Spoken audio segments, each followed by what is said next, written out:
Tu ne comprends jamais ce que je suis en train de t'expliquer. C'est aussi simple que ça. Tu ne comprends jamais ce que je t'explique.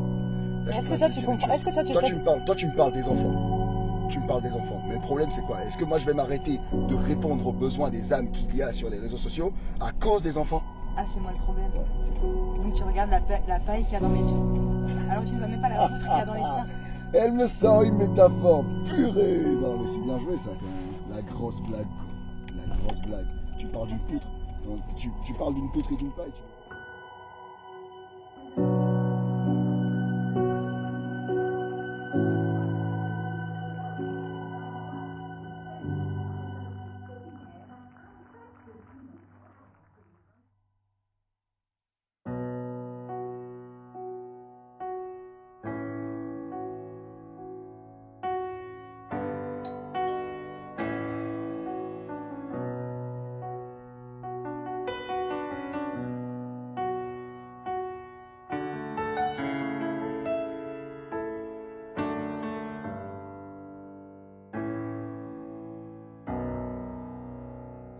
Bonsoir à tous, je m'appelle Demas et j'ai 33 ans.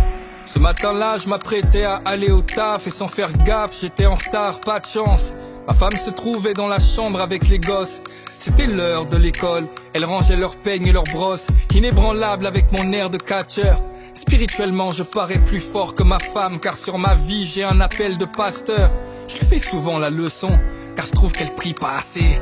Et chaque fois qu'il y a une épreuve, pouf, elle est prompte à se lasser. Et moi je jeûne, je prie, je sers à l'église. Je suis le bras droit de l'apôtre Paul, du coup, y a personne qui me néglige. Et au boulot, je suis juste excellent. Mon salaire est étincelant, t'as le compte en découvert, le mien est trop souvent en excédent. Et quand je vais sur Instagram, c'est vraiment trop fort. Les gens sont fortifiés dans l'âme, parce que je suis tellement profond. Car j'ai un grand appel au ministère, un grand appel prophétique. Y'a que ceux qui manquent de discernement, qui sont trop sceptiques. Mais peu importe la famille, chacun sa grâce, car Dieu élève qui il veut. En tout cas, je sais ce que je vaux, et faire son œuvre, c'est ce que je veux. J'ai un appel des nations, je dois voyager dans le monde entier et faire toutes sortes de bonnes actions. L'humilité, ça me caractérise, car quand j'arrive quelque part, je me fais tout petit tout au fond de l'église. Mais dans mon cœur, je sais que je les dépasse tous. Et si jamais ils me donnent le micro, ils verront que je les déclasse tous. Dans ma vie, j'ai pu avoir ce que je veux. Y'a que ma femme qui est pas à la gloire de Dieu. Écoute, ça fait partie du package, c'est l'institution. De toute façon, avec la gloire, mais y a les persécutions. Ce jour-là, je lui ai dit dépêche-toi, car on va être en retard. Elle me répond t'inquiète pas chérie, je suis sur le départ. Je fais dans la douche pour ajuster une dernière fois mes contours. Et puis j'appelle ma fille aînée pour qu'elle me parle de son cours. La première fois, elle ne me répond pas. La deuxième fois, je lève la voix et j'aboie, car après tout, je suis le roi. La troisième fois, elle ne me répond toujours pas. Alors énervé, je vais dans la chambre comme un loup bas. Mais y a personne, leurs vêtements sont par terre. Elles n'ont pas pu s'échapper. La home, je la connais par cœur. Mais qu'a-t-il pu arriver? Mais qu'est-ce que c'est que ce saccage? Je pense qu'elles veulent s'amuser. En fait, elles jouent à cache-cache. Soudainement, je crois entendre sonner la trompette. L'enlèvement et tout à coup le mot qui se met à résonner dans ma tête. Au dehors, j'entends des cris et des pleurs. J'entends des grands bruits d'accidents, des freinages d'urgence et des heurts. Alors, j'ouvre grand la fenêtre. En dehors, c'est la panique. Et je vois l'effroi dans les yeux de mon voisin Abdel Malik. Je vois des vêtements par terre. L'atmosphère est alarmante et je vois ces poussettes vides dans les mains de cette nouvelle maman. Je me dis que c'est sûrement un rêve. Il faut que je me réveille, mais je suis comme prisonnier car en fait, ce n'est pas un rêve, c'est bien du réel. Je suis confondu mais conscient en même temps qu'à cet instant je viens peut-être de manquer l'enlèvement.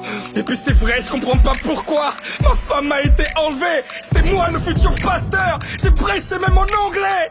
J'ai même évangélisé dans les centres-villes et les métros. J'ai délivré comme Moïse, j'ai conseillé comme Jétro. Quand l'heure de prier sonnait, c'était ma femme qui restait couchée. Moi je devançais l'aurore et je priais 3 heures sans me toucher. J'ai confondu en tout point, j'ai vraiment l'air d'un crétin. C'est quoi, je vais vérifier ça. Je vais appeler des amis chrétiens.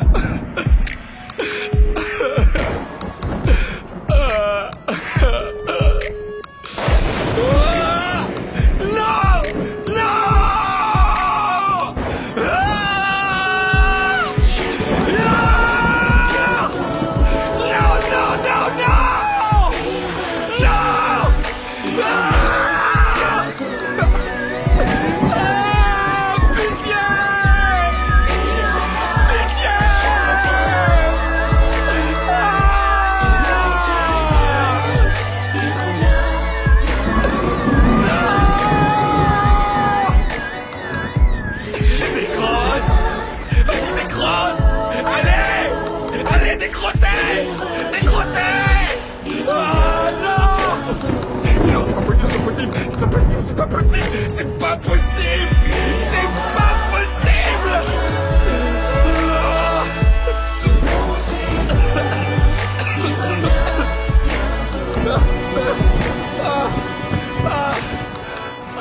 Jésus revient bientôt.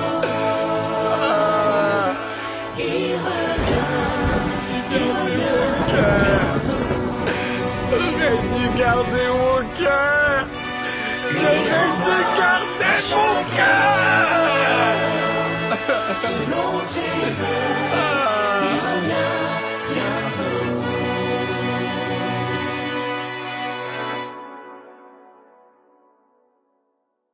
Aide-moi, Seigneur. Abba Père, aie compassion de moi. Par ta miséricorde et souviens-toi de moi. Aïe, aïe, aïe, aïe, aïe, aïe, aïe, aïe, aïe. Papa, mon Père, mon Dieu, mon roi. On peut avoir un cœur éloigné de Dieu et l'aimer sur nos lèvres. Prêcher la bonne nouvelle en étant la cause de la mauvaise. Chercher à plaire à Dieu et s'y prendre de la mauvaise manière. En mettant d'abord le focus sur le don, l'appel ou la carrière. On peut percer jusqu'à brasser des masses ou rester inconnu dans l'ombre et être emporté comme des masses. On veut accomplir la mission sans que Dieu nous ait soignés.